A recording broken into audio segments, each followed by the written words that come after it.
अच्छा, अब देखिए जो उत्साह और जो कौतूहल है सभी की निगाहों में, जो इच्छा है सबकी, वो क्यों है? क्योंकि अब जो दो चीजें आने वाली हैं, एक भारतीय सेना के डेयरडेविल्स और उसके बाद भारतीय वायुसेना के एयर वॉरियर्स, लड़ाकू विमान जो आएंगे। तो एक के बाद एक, पहले तो आप देखेंगे कर्तव्य पथ पर जयति जय जय भारतम, हमारे देश की जय हो, भारत की जय हो। 75 वर्ष हो चुके हैं, 76वां शुरू हो रहा है गणतंत्र का, और अब शक्ति प्रदर्शन देखिए डेयर डेविल्स का, मोटरसाइकिलिस्ट का। ये कोर ऑफ सिग्नल्स यानी भारतीय सेना के कोर ऑफ सिग्नल्स के जो सैनिक हैं वो यहाँ पर अपने डेयर डेविलरी दिखाने वाले हैं। चूंकि सीधाई में इनका रास्ता है, जहां पर अभी जो नर्तक और नर्तकियां रहे हैं, तो उन सबको वहां से हटना होगा, जिसके बाद डेयर डेविल्स का ये प्रदर्शन शुरू होगा। 2 वर्ल्ड रिकॉर्ड आज बनाए जाएंगे, 2 वर्ल्ड रिकॉर्ड जिनका अभ्यास चल रहा है लगातार, वो यहां पर बनाए जाएंगे। और ये पहली मोटरसाइकिल कमांडिंग ऑफिसर ऑलरेडी आपके सामने टेलीविजन स्क्रीन पर आते हुए, ये बहुत जोखिम भरा है। 350 सीसी की रॉयल एनफील्ड मोटरसाइकिल, इसको आप देख रहे हैं, और ये व्हीली करते हुए कम्युनिकेशंस की, सिग्नल्स की बहुत महत्वपूर्ण भूमिका। ये जो डिस्पैच राइडर्स होते हैं, ये अपनी मोटरसाइकिल पे कम्युनिकेशंस करते हैं, बहुत जरूरी है ये सेना के लिए। अब डिम्पल सिंह भाटी, मेजर डिम्पल सिंह भाटी के नेतृत्व में अविश्वसनीय फॉर्मेशन, ये जब एक लैडर पर, एक सीढ़ी पर चढ़कर वो सैल्यूट कर रही हैं राष्ट्रपति को। आज ये विश्व रिकॉर्ड है कि मेजर भाटी एक चलती हुई मोटरसाइकिल पर 12 फीट ऊंची सीढ़ी पर राष्ट्रपति को सैल्यूट दे रही हैं। और ठीक उसके पीछे आप देख रहे हैं गतिमान मोटरसाइकिलों पर लॉन्गेस्ट असिस्टेड हैंडस्टेड को करते हुए, तैयार करते हुए डेयर डेविल्स के बहादुर जोशीले जवान। ये फॉर्मेशन नायक जय कुमार, ये देखिए, और अब शत्रुजीत फॉर्मेशन, शत्रुजीत जिसमें लांस नायक सुमित कुमार यादव और 7 डेयर डेविल्स मोटरसाइकिल्स पर ये हैरत अंगेज कारनामा कर रहे हैं। ये बेमिसाल फॉर्मेशन है, टीम वर्क और साहस दोनों का परिचायक। देखिए कितना कठिन है ये मरकरी पीक। मरकरी पीक ये इनका आदर्श वाक्य भी है और मरकरी इनका सिंबल भी है। अजब गजब फॉर्मेशन। हवलदार प्रमोद सिंह, हवलदार संग्राम जैना और 12 डेयर डेविल्स इसे तैयार कर रहे हैं। व्यापक फॉर्मेशन। चूंकि इस कोर ऑफ सिग्नल है, सबसे अहम इंफॉर्मेशन इन्फो वॉरियर फॉर्मेशन आप देखिए। प्रतीक रूप में हवलदार गमित परेश, नायक सुनील कुमार 14 डेयर डेविल्स के साथ पूरा हो रहा है। मुद्रा से युद्ध क्षेत्र में और शांतिकाल में सेना की आधुनिक तकनीक पर कैसे काम होता है वो दिखाया जा रहा है। भारत की सेना का ध्वज कितने गर्व से ये डेयर डेविल्स लेकर जा रहे हैं। भारत का तिरंगा और उसमें सेना का ध्वज। और ये जो आप देख रहे हैं मरकरी फॉर्मेशन इस समय कर्तव्य पथ पर, और ठीक उसके पीछे लोटस फॉर्मेशन।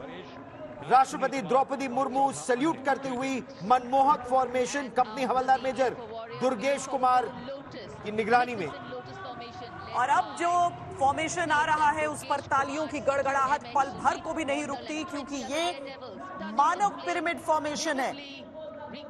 नायब सूबेदार अनिल कुमार और 8 डेयर डेविल्स 9 मोटरसाइकिल्स पर 33 मैन पिरामिड, 33 लोगों का ये पिरामिड तैयार करते हैं। बल का, जोश का, समन्वय का, अभ्यास का, धैर्यशीलता का, विवेक का, इन सबका संतुलन, सबका समन्वय, सबकी सिनर्जी, जिसके साथ डेयर डेविल्स का प्रदर्शन यहां पर समाप्त होता है कर्तव्य पथ पर। और अब आंखें आसमान की ओर उठती। और अब सभी की सड़क से अब आपकी नजर जाएगी आकाश की ओर, क्योंकि अब ग्रैंड फिनाले यानी भारतीय वायुसेना का फ्लाई पास्ट।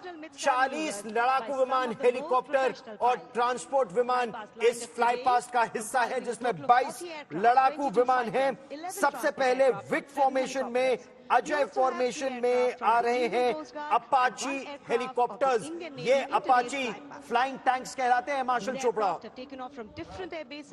22 जहाज Apache attack helicopter Indian air force के पास हैं, 6 इंडियन आर्मी के पास हैं। सुनने में है कि इंडियन आर्मी और जहाज ये हेलीकॉप्टर खरीदेगी। अटैक हेलीकॉप्टर लद्दाख में ऑपरेट कर सकता है। आप कर्तव्य पथ की तरफ देखिए, विजिबिलिटी बिल्कुल क्लियर है। आकाश की तरफ देखिए, और वो विजय चौक की तरफ से हेलीकॉप्टर आएंगे। जो स्लो एयरक्राफ्ट है, हेलीकॉप्टर ट्रांसपोर्ट 30 सेकंड्स का गैप होगा। फाइटर्स जो आएंगे बाद में वो एक मिनट के गैप में आएंगे, ताकि दर्शक अच्छी तरह जहाजों को देख पाए पूरे कर्तव्य पथ के ऊपर से जब वो उड़ के जा रहे होंगे।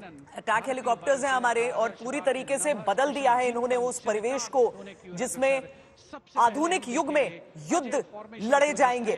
अपाचे हेलीकॉप्टर्स, ये अटैक हेलीकॉप्टर्स अब आसमान में नजर आना शुरू हो चुके हैं, और यही कारण है कि सारे लोग देखिए किस तरीके से, और कितना खूबसूरत आसमान, खुला नीला आसमान, उसमें विचरते हुए ये अटैक हेलीकॉप्टर्स। और देखिए आप कॉकपिट व्यू भी देख सकते हैं कि जो पायलट्स हैं वो कैसे एक दूसरे के जहाज को देख पा रहे हैं और उनको कैसे, और बेहद खास के हेलमेट्स भी जो अपाचे में पहनते हैं सर, ये पायलट्स। हाँ, जो पायलट्स हेलफायर मिसाइल दागने में पूरी तरह से सक्षम इन हेलीकॉप्टर्स को फ्लाइंग टैंक कहा जाता है। फ्लाइंग टैंक क्यों?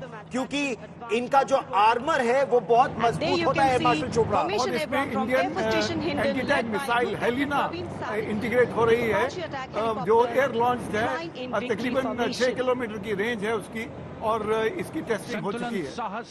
और शौर्य का पक्षी भी आसमान में दिखेंगे, लेकिन फटकने की हिम्मत नहीं इस हेलीकॉप्टर के सामने। देखिए, देखकर ही दुश्मन का दिल दहल जाए।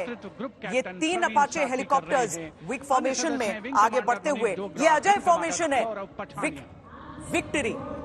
विक यानी विक्ट्री, जैसा श्वेता ने बिल्कुल सही कहा। फ्लाइंग टैंक अमेरिका में निर्मित अपाचे हेलीकॉप्टर्स, वैसे लाइट कॉम्बैट हेलीकॉप्टर्स भारत के भी बन रहे हैं और भारतीय वायुसेना में शामिल हो रहे हैं, लेकिन इस समय ये जो अत्यंत सुरक्षित और अत्यंत ताकतवर समझे जाने वाले Apache helicopters, operation snow leopard में इनकी बहुत महत्वपूर्ण भूमिका रही है। टैंकों की रक्षा के लिए, बख्तरबंद गाड़ियों की रक्षा के लिए, और दुश्मन के दांत खट्टे करने में पूरी तरह से सक्षम। दोनों तरफ ईस्टर्न और वेस्टर्न सेक्टर में एक स्क्वाड्रन अपाचे की आ चुकी है, और इंडियन आर्मी भी इसको इंडक्ट करने जा रही है। और अब अगला फॉर्मेशन जो विक फॉर्मेशन ही है, ये सतलुज फॉर्मेशन में 2 डॉर्नियर 228 AC और एक AN-32 एयरक्राफ्ट जो उड़ान भर रहे हैं। AN-32 इंडियन एयरफोर्स का एक वर्क हॉर्स है। तकरीबन 100 जहाज हैं और 100 जहाज अपग्रेड हो चुके हैं।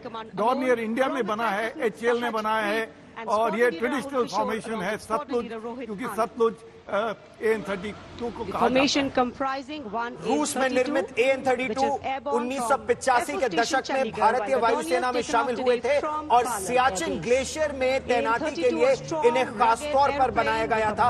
बहुत ताकतवर engine, short take off runway पर पूरी तरह सक्षम है। AN-32 तकरीबन 6.5 टन का लोड कैरी कर पाता है, और खास करके हाई ऑल्टीट्यूड एयरफील्ड के अंदर इसका ऑपरेशन बहुत ज्यादा है। अब इंडियन कोस्ट गार्ड के ये विमान आपको दिखेंगे रक्षक फॉर्मेशन में। इस फॉर्मेशन में इंडियन कोस्ट गार्ड से 3 डॉर्नियर 228 एयरक्राफ्ट विक फॉर्मेशन में उड़ान भर रहे हैं। और एडमिरल सिन्हा, वही बात है कि सिर्फ एयरफोर्स नहीं बल्कि नेवी, कोस्ट गार्ड, सबकी अपनी वायु क्षमता है। जी, ये आप बिल्कुल ठीक कह रहे हैं श्वेता। डॉर्नियर हम तीनों सर्विस में ऑपरेट करते हैं, और बहुत सारे सिविल ऑपरेटर्स भी उसको ऑपरेट करते हैं। बहुत ही डिपेंडेबल एयरक्राफ्ट है और भारतवर्ष में ही निर्मित होता है। तो एक वर्जन इंडिया में HAL ने बनाई है, जो इंडियन सर्टिफिकेशन के थ्रू है, और ये भी आर्म फोर्सेस और सिविल यूज के लिए इस्तेमाल होंगे।